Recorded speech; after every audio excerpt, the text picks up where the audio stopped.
হলো একটা পেটি, তো আমার বর নিয়ে এসছে। তুমি কি করবে বলে দাও। এটা হোমমেড ইনকিউবেটর মেশিন। ও আচ্ছা, এটা মুরগির ডিম থেকে বাচ্চা ফোটানো। ও, তো ওটাও এখন নিজেই করবে।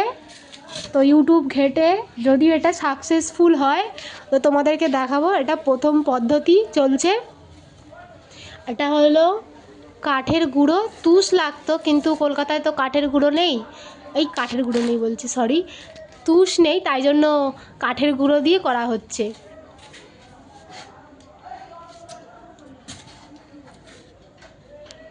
আমারও তো ইন্টারেস্টেড লাগছে যে হবে কি হবে না। তো তারপরে এখানে জল দেওয়া হয়েছে কাচের গ্লাসে। তো এরপরে কি দেয় দেখি।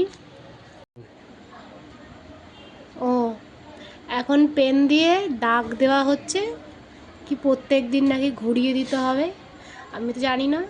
যদি কেউ জেনে থাকো কমেন্ট করো।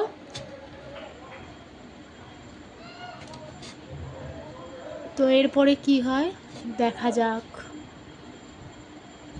তারপরে কি করবে?